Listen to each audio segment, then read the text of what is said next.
The world of Toril is a vast and complicated realm, populated by dozens of intelligent races over thousands of years, each with their own histories, customs, and faiths. Each religion may pay homage to a different deity, and practices can differ greatly between kingdoms, but the teachings of all gods and goddesses share a similar warning. Beware the denizens of the 9 hells of Bator, the devils that will seek to manipulate and exploit you for your very soul. Of the countless infernal legions, none hold more power and influence than the Lords of the 9, devils who each rule over one of the 9 hells with absolute authority, subservient only to the layer beneath, and Asmodeus, the dread king of the Black Throne. Deep within the 9 hells of Bator, the river Styx passes through the 8th layer. Known as Cania, it is a frozen and windswept wasteland, dotted with massive iron towers and glaciers. The dark skies howl with ever-present blizzards and crackle with wild, arcane energies. The bitter cold bites deep into living flesh, and the winds howl as loud as a steam engine. The air is thick with the smell of ozone, and the only lights are the flashes of lightning or the balefire flickering in massive iron towers. Only through the use of powerful protective magics, or the permissions of Cania's lord, can any mortal soul survive here. This permission is unlikely to be given, for Cania is the domain of Mephistopheles, second among the Lords of the 9, and the Archmage of Bator. As the foremost wizard of the 9 hells, Mephistopheles is possessed of an incredibly cold, inquisitive, and calculating mind.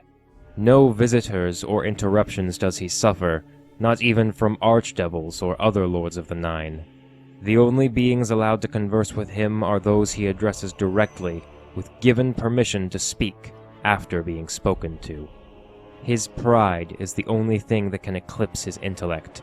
His pursuit of power and knowledge, paired with a maddening sense of entitlement, are the driving forces in all he does.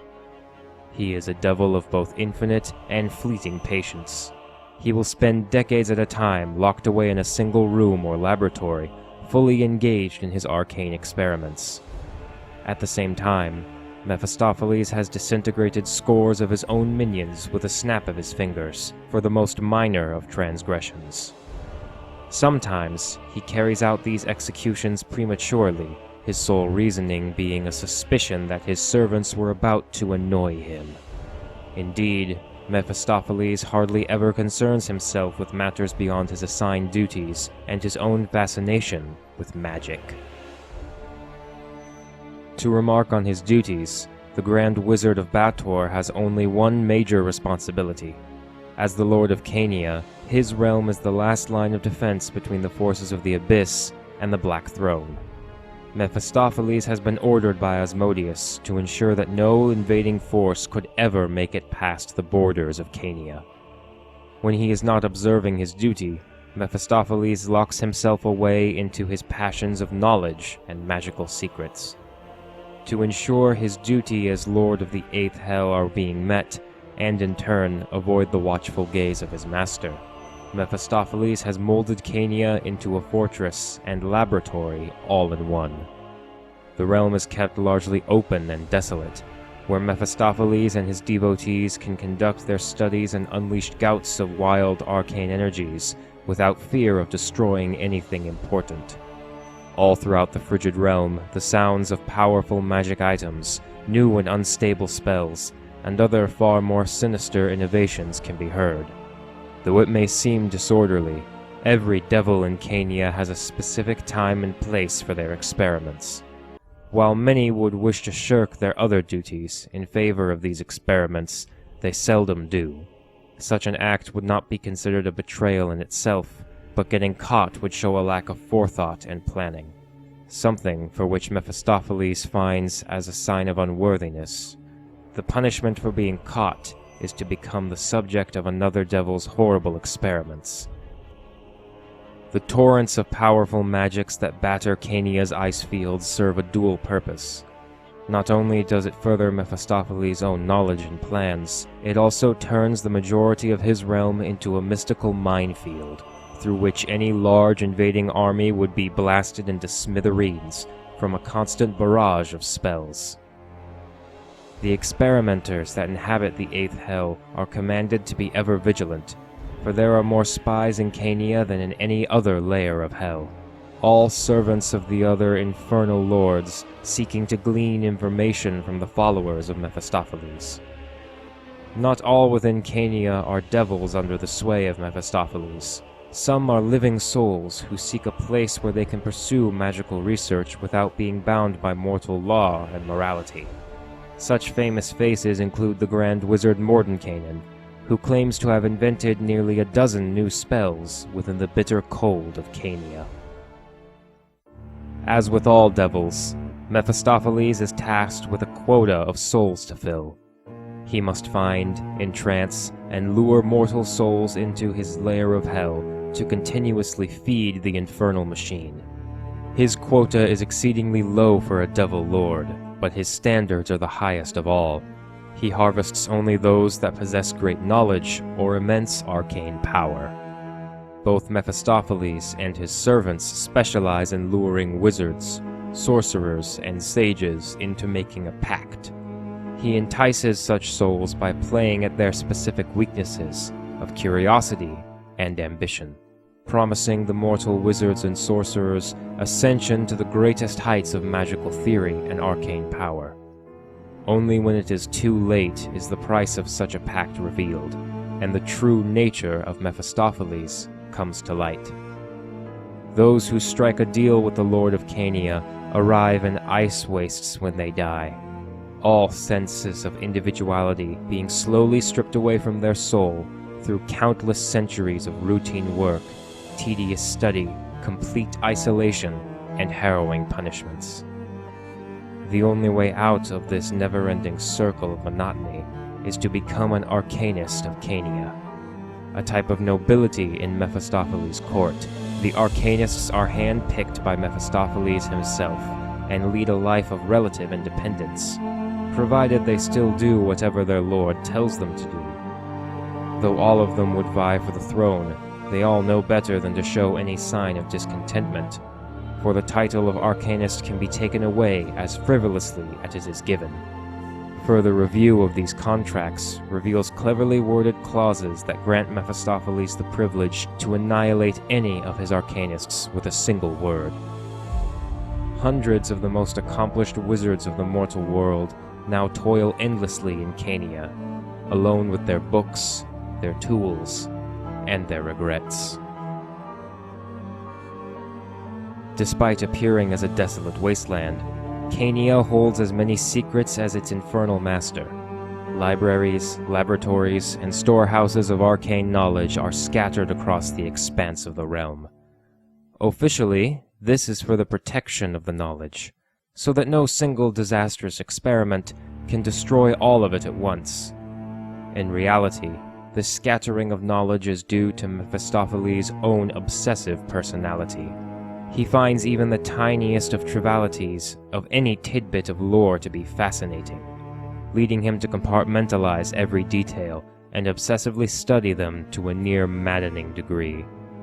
His position as Lord of Cania prevents him from directly overseeing these projects, and new projects are constantly capturing his attention, leading him to delegate a servant to continue his old research while he begins anew. Those projects find themselves scattered in one of Cania's many iron citadels, where legions, sages, and spellcasters toil away, seemingly forgotten.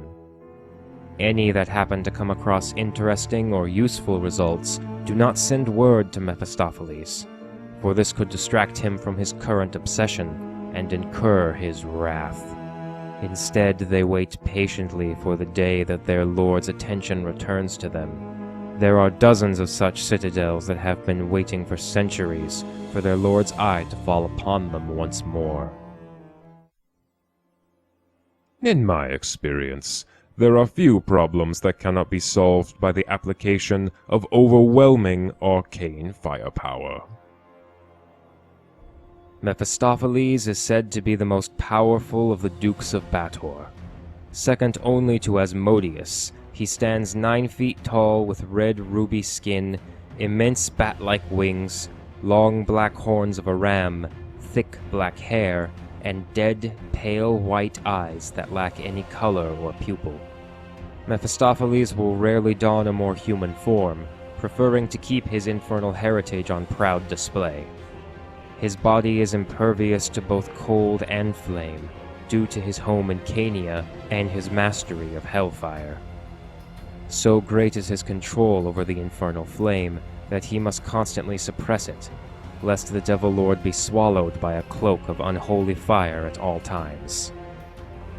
The Lord of Cania is possessed of a cruel and coldly calculating mind. At any one moment, he holds 100 different battle plans, supported by dozens of contingencies.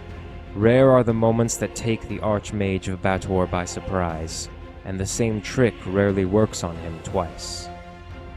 His razor-sharp wit is, thankfully, outmatched by his pride.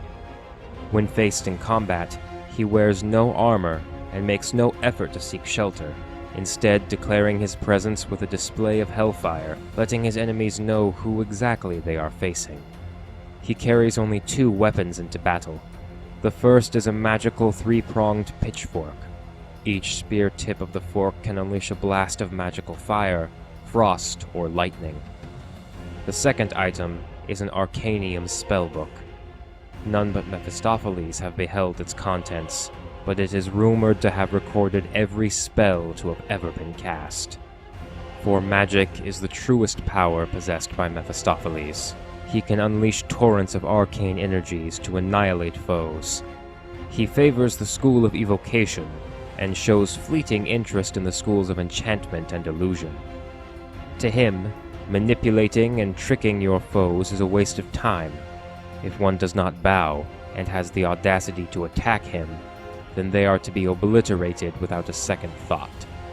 But should he find himself faced with a true threat, Mephistopheles will not hesitate to teleport to safety, setting a series of magical traps to halt pursuers, and he will immediately begin to analyze the battle and plot his revenge.